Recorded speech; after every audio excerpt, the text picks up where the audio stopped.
En tant qu'enfant de Dieu, on profite de toutes sortes de bénédictions non méritées.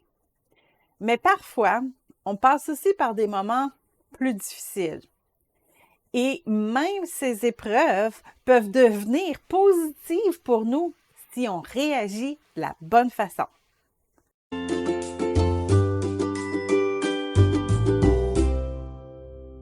Parfois, on subit les conséquences déplaisantes de nos erreurs. On doit donc prendre le temps de se repentir, de changer notre direction et de laisser les conséquences nous transformer. Mais d'autres fois, on passe par des épreuves qu'on n'avait jamais vues venir. Le décès d'une personne qui est proche de nous, une maladie inquiétante, la perte d'un emploi ou une injustice qui nous mène même devant les tribunaux, un divorce, brise-cœur, etc. Jésus n'a jamais dit qu'il allait nous donner une vie facile, mais il a promis de toujours être avec nous. On va essayer de sortir de l'épreuve le plus possible, mais parfois, il faut passer au travers. Il faut s'armer de courage, puis il faut se mettre à endurer l'épreuve. Mais endurer l'épreuve, ça ne veut pas dire de rien faire. On a toute notre part à faire pour que cette situation nous édifie. Prendre soin de soi-même. C'est facile de lire ce verset si rapidement qu'on saute par-dessus un conseil essentiel. Faites attention à vous-même. On vous livrera aux tribunaux et vous serez battus dans les synagogues.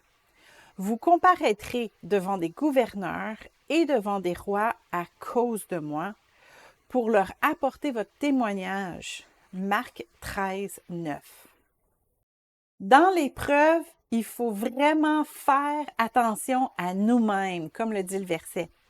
Et ça veut dire qu'il va peut-être falloir prendre congé de certaines tâches. Il va falloir certainement revoir notre quotidien pour avoir le temps de prendre soin de nous-mêmes. Dans une épreuve, il va falloir parfois choisir nos batailles. Il va falloir apprendre à dire non pour passer plus de temps avec Dieu et pour prendre le temps d'apaiser nos émotions. Prenez vraiment le temps de prendre soin de vous. C'est essentiel pour votre victoire. Restez fidèles et persévérez dans la foi. Dieu est tout-puissant et il nous aime plus que tout le monde autour de nous. Alors, c'est facile de devenir fâché contre Dieu quand on souffre. Pourquoi Dieu permet ça? Pourquoi il ne fait rien? Si on veut sortir grandi et victorieux de nos épreuves, il faut justement résister à la tentation de blâmer Dieu, un peu comme l'a fait la femme de Job. Sa femme lui dit, « Tu persévères dans ton intégrité? Maudis donc Dieu et meurs. » Mais Job lui répondit, « Tu tiens le langage d'une folle. Nous acceptons le bien de la part de Dieu et nous n'accepterions pas aussi le mal. » Dans tout cela, Job ne pécha pas par ses lèvres. Job 2, 9 et 10. Au lieu de blâmer Dieu, de le questionner, on devrait choisir de le remercier d'être avec nous, de le remercier de nous avoir donné la vie éternelle, que son amour pour nous ne change pas, et ainsi de suite. C'est là qu'on va pouvoir faire la même déclaration que les amis de Daniel ont fait devant la fournaise ardente. Notre Dieu, celui que nous servons, peut nous délivrer de la fournaise ardente. Et il nous délivrera de ton pouvoir, roi.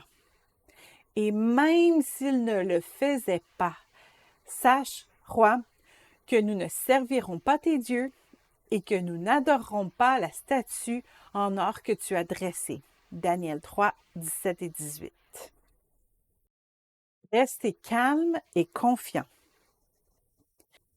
Dans le même ordre d'idée, nos yeux doivent rester sur notre Père céleste, sachant qu'il ne laissera jamais le mal nous détruire. Nous sommes pressés de toutes parts, mais non écrasés, inquiets, mais non désespérés, persécutés, mais non abandonnés, abattus, mais non anéantis. 2 Corinthiens 4, 8 et 9. C'est sûr qu'on est humain, hein? On va bien sûr tomber en bas de notre chaise quand on apprend une mauvaise nouvelle. Mais après, c'est notre responsabilité d'enfant de Dieu de choisir de ne pas craindre ces mauvaises nouvelles. On doit changer nos pensées et rester confiant en toutes circonstances, parce que Dieu va agir en notre faveur. Tenir la main du Saint-Esprit. La pensée positive, c'est quelque chose qui est à la portée de tous. Mais nous, enfants de Dieu, on a encore mieux. On a le Saint-Esprit qui se tient à nos côtés et qui est là pour nous guider dans la bonne direction et nous rappeler les promesses de Dieu. C'est lui qui est notre consolateur, qui est notre enseignant, qui est notre protecteur. Alors, pour sortir victorieux d'une épreuve, pour être même dans la joie quand on est au travers de l'épreuve, il faut vraiment développer notre relation avec le Saint-Esprit. On doit lui parler de tout ce qui se passe et le laisser nous rassurer ou nous guider dans la bonne direction à suivre. Le Saint-Esprit, c'est vraiment notre arme secrète contre le découragement et l'anxiété. Accepter l'aide de notre entourage. Bon, il faut faire attention à qui on partage nos défis. Il y a des personnes qui sont juste des paniers percés qui aiment répandre des mauvaises nouvelles. Il ne faut pas leur en parler à eux. Il y a d'autres personnes que si on leur en parle, ils vont juste avoir des commentaires négatifs du genre « Ah oui, je connais quelqu'un qui est mort de ça. » On n'a définitivement pas besoin de ça. Mais il ne faut pas non plus garder nos épreuves pour nous tout seuls.